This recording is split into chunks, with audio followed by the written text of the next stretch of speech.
Assalamualaikum warahmatullahi wabarakatuh. Saya Hersubno Arif. Senang sekali bisa kembali menjumpai Anda semua.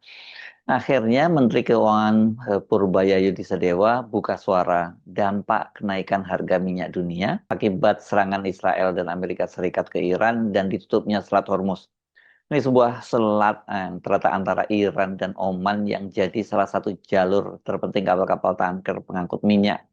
Sekitar 20% minyak dunia disuplai melalui jalur ini.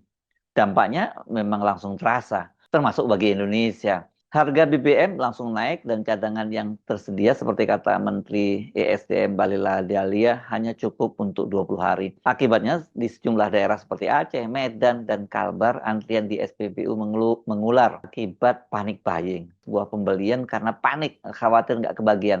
Saya sempat penasaran ini kenapa yang mulai pertama kali terjadi panik buying itu di Aceh. Jadi seorang sahabat menyampaikan kepada saya bahwa mereka masih trauma dengan kejadian banjir bandang kemarin karena waktu-waktu itu juga kemudian bahan bakar ini langka dan kemudian juga suplai listrik terbatas dan sebagainya itu memori kolektif itu dalam masyarakat Aceh masih sangat kuat melekat sehingga ketika terjadi serangan ini dan kemudian ada pernyataan. Nah, ini memang disebutkan dampak dari pernyataan Bahlil Lahadalia hanya cukup untuk 20 hari itu stok BBM kita ya mereka akhirnya berbondong-bondong antri untuk mendapatkan BBM. Tadinya saya sambil bercanda berkata pada teman dari Aceh itu bahwa luar biasa ya orang Aceh sekarang sangat sensitif terhadap gejolak geopolitik global. Tapi rupanya itu tadi dampak dampak dari trauma yang masih berkepanjangan. Nah, tetapi yang saya ajak Anda untuk sorot itu adalah pernyataan dari Purbaya yang menyinggung proyek yang selama ini sangat sakral dan nggak boleh disentuh sama sekali. Ini proyek sakral bagi Presiden Prabowo, yakni makan bergizi gratis. Jadi dia dikutip oleh media menyatakan tidak menutup kemungkinan proyek itu akan dipangkas atau setidaknya dilakukan langkah-langkah efisiensi. Berbagai media ini membuat judul yang berbeda-beda. Saya misalnya membaca di kompas.com. Jadi judulnya begini, harga minyak dunia naik, Purbaya pertimbangkan efisiensi belanja MBG. Detik.com lebih berani menyimpulkan rencana Purbaya pangkas dana MBG bila harga minyak terus meroket. Nah, di Tempo saya tidak lihat ini terlalu fokus pada program MBG, tapi Tempo membuat judulnya Purbaya ungkap skenario bila harga minyak tembus 92 dolar rupiah per barel. Karena sekarang kan sebelumnya tuh harga pasaran itu 60-an, 62 ya begitu ya. Sekarang udah tembus 80-an. Nah, sementara CNN ini, CNN Indonesia yang notabene satu grup dengan Detik di Transmedia atau Transcorp ini ya, ini membuat judul yang berbeda. Purbaya mau pangkas anggaran MBG walaupun disorot Fitch Rating. Ini juga soal yang sangat serius ya. Fitch Rating kan baru saja menurunkan outlook Indonesia ya dari stabil itu menjadi negatif meskipun peringkatnya tetap diafirmasi pada level triple B. Outlook tersebut berlaku untuk long term foreign currency issue default rating Indonesia atau kemampuan Indonesia dalam membayar utang jangka panjang berdenominasi mata uang asing. Ini sebenarnya memang cukup serius ya karena selain tadi ini semuanya akan berdampak pada APBN selain soal minyak harga patokan minyak dunia yang dipatok di APBN kita 70 dolar per barrel dan juga persoalan ini tadi kemampuan membayar utang. Revisi Outlook ini merefleksikan ketidakpastian kebijakan yang semakin meningkat serta kekhawatiran terhadap konsistensi dan kredibilitas kebijakan di tengah wewenang pengambilan keputusan yang semakin terpusat. Itu kalau Anda sempat membaca laporan Fitch yang dirilis pada hari Rabu kemarin tanggal 4 Maret. Situasi tersebut menurut Fitch berpotensi melemahkan prospek fiskal jangka menengah bagi Indonesia serta menggerus sentimen investor dan jadi tekanan bagi penyangga eksternal ekonomi Indonesia. Nah, ini yang penting, bagian penting ini ya. Fitch juga menyoroti tekanan belanja pemerintah yang terus berlanjut, terutama dengan adanya program makan bergizi gratis dan alokasi bantuan sosial demi mendukung pertumbuhan ekonomi. Bagaimana dengan soal utang? Ini kalau Fit itu ya, utang itu Fit menyorotinya bahwa utang pemerintah Indonesia meskipun levelnya saat ini di kisaran 41% terhadap PDB, sementara rata-rata posisi utang negara lain dengan peringkat yang sama triple B tadi telah di atas 50% terhadap PDB mereka jadi sebenarnya masih cukup hati-hatilah begitu ya. Namun tingginya beban utang pemerintah Indonesia yang jumlahnya telah mencapai 17% dari pendapatan negara menjadi kekhawatiran bagi Fitch. Relatif lebih tinggi dibandingkan negara di kelompok peringkat triple B. Beberapa media tadi kalau dalam media ini melihat yang disebutnya melihat angle yang berbeda. Tapi sebenarnya ada kesamaan utama karena semuanya dikaitkan dengan program makan bergizi gratis. Fitch Rating jelas mengaitkan peringkat atau rating Indonesia dengan salah satunya kebijakan MBG dan kemudian dikaitkan dengan kemampuan membayar utang. Sementara media lain mengaitkan dengan kenaikan harga minyak yang jelas langsung ada kaitannya dengan APBN dan program MBG. Karena kan Badan Gizi Nasional yang menangani program MBG saat ini dikenal sebagai salah satu lembaga sultan ya karena anggarannya yang jumbo. Tahun ini saja anggaran MBG itu dialokasikan sebesar 335 triliun atau sebesar 1 triliun per hari. Anggaran sebesar itu diperoleh dari anggaran pendidikan sebesar 223,5 T dan sisanya dari efisiensi atau pengalian anggaran dari pemotongan di sejumlah kementerian dan lembaga. Kita melihat betapa seriusnya program MBG ini sampai pemerintah itu mengabaikan banyaknya kritik terhadap pemotongan anggaran pendidikan. Sesuai amanat konstitusi, mandatory spending untuk pendidikan itu harus 20% dari APBN. Ini totalnya sekarang 769 triliun, tapi hampir sepertiganya diambil untuk program MBG. Ini kan tadinya sempat dibantah ya oleh pemerintah bahwa nggak ada yang diambil dari anggaran pendidikan dan kemudian fraksi PDIP di DPR RI membongkarnya dan menunjukkan fakta-faktanya ya memang benar itu diambil dari anggaran pendidikan. Karena itu ketika Purbaya bicara soal defisit APBN yang kian melebar dan saat ini sekarang ini defisit kita ini APBN-nya ya pada per Februari mencapai 135 triliun. Ini karena pendapatan negara melalui pajak dan cukai dan lain-lain itu ya lebih rendah dari belanja gitu. Defisit belanjanya dari mana? 135 triliun. Dari mana cara menutupinya? Ya kalau Anda bayangkan kalau dalam rumah tangga pendapatan Anda hanya sekitar 100 jangan 100 lah 10 juta begitu ya. Tapi kemudian pengeluaran Anda itu mencapai 15 juta, ya kan berarti Anda ada defisit dong ya, 15 juta itu. Dari mana mendapatkannya? Ya paling mungkin dari utang. Dan pemerintah kan sudah menarik utang ya beberapa waktu yang lalu. Dalam skenario Purbaya, bila harga minyak di pasaran dunia terus meningkat dan sampai tembus $92 per barel, maka defisit APBN itu akan melebar menjadi 3,6%. Dan bila itu yang terjadi, mau tidak mau, bila perang terus berlanjut dan harga minyak terus meroket, maka pilihannya ya itu hanya dua. Menutupnya dengan subsidi dan itu berarti bisa membuat APBN makin berdarah-darah karena subsidinya bisa ratusan triliun. Jadi anggaran yang digelontorkan sangat besar untuk subsidi BBM ini kalau pemerintah tetap ingin menjaga daya beli masyarakat. Pilihan yang lain itu sangat buruk. Ini pernah dilakukan di eranya Pak SBY yang diceritakan oleh Pak SBY dalam podcastnya. Kalau dipilih ini bisa berdampak pada stabilitas nasional. Ya ini membiarkan saja harga BBM mengikuti fluktuasi di pasaran dunia begitu ya.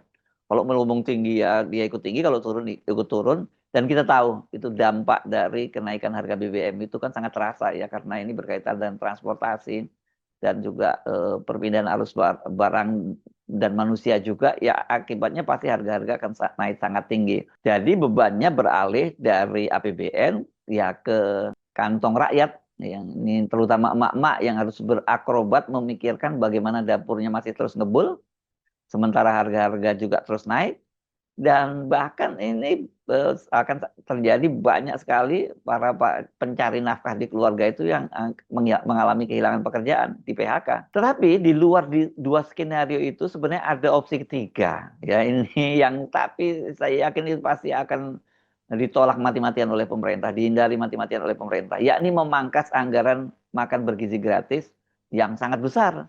Dan dengan begitu Prabowo itu ya kalau dilakukan seperti itu harus mengerem ambisinya menjadi negara terbesar di dunia dalam hal jangkauan penerima manfaat. Targetnya kan mencapai 80 juta. Sejauh ini belum ada ya yang negara dunia yang bisa berhasil melakukan itu apalagi hanya dalam waktu 1 tahun gitu ya. Karena itu saya sempat terkejut ketika sejumlah media menyebut Purbaya membuka opsi untuk memangkas anggaran MBG seperti yang dikatakan oleh Detik atau ya setidaknya melakukan efisiensi seperti yang disebut Kompas. Apakah Purbaya itu akhirnya lebih realistis sebagai bendahara negara bahwa program Presiden Prabowo itu tidak bisa lagi dipertahankan dan dia terpaksa melanggar batas tabu besar, big tabu, bahwa program MBG adalah sesuatu yang sakral yang tidak boleh diotak-atik sedikit pun. Kalau dia melawan Pak Prabowo pasti nggak mungkin, ya. Dia pasti kalau memang dia mengungkap itu dia pasti sudah atas izin Pak Prabowo. Karena Purbaya pasti tidak akan berani ngomong sembarangan soal itu tanpa konsultasi dengan presiden. Saya mencoba menelusuri apa sih sesungguhnya yang dibicarakan oleh Purbaya pada jumpa pers di Kementerian Keuangan hari Jumat 6 Maret 2026. Kita udah exercise untuk masing-masing harga minyak sampai berapa, gimana kondisi APBN kita. Nah, mereka masih rahasia, jadi nggak saya keluarkan, nanti mungkin di Rabu kita keluarkan gambarnya. Tapi yang jelas kita udah exercise sampai kalau harga minyak naik ke $92 per barrel, apa dampaknya ke defisit. Kalau nggak diapain, defisit kita naik ke 3,6% kalau nggak salah dari PDB. Itu kalau kita nggak ngapa-ngapain. Tapi kan biasanya kita bisa melakukan langkah-langkah penyesuaian sehingga kita bisa menjaga tetap di bawah 3%. Kalau harga minyak $92 per barrel, apakah itu kiamat buat kita? Enggak kan. Kita dulu pernah melewati keadaan di mana harga minyak sampai $150 per barrel. Jatuh nggak ekonominya? Agak melambat, tapi nggak jatuh. Jadi kita punya pengalaman mengatasi hari itu. Kalau emang anggarannya nggak kuat sekali, nggak ada jalan lain, ya kita share dengan masyarakat sebagian. Artinya ada kenaikan BBM. Kalau memang harganya tinggi sekali dan anggarannya udah nggak tahan lagi. Bagi saya tinggi 185 lah tinggi kayak saya. Lo tinggi lo berapa?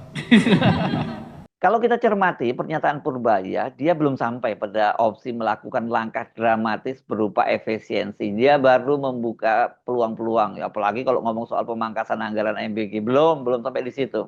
Ya kalau toh dilakukan efisiensi, kata dia kan bukan besaran pada angka untuk porsi makan gratisnya atau jumlah penerima manfaatnya. Enggak soal itu. Tapi pada efisiensi sarana pendukungnya lah, misalnya kendaraan bermotornya atau komputernya, nggak perlu ganti baru dan sebagainya gitu seperti yang dia sebutkan.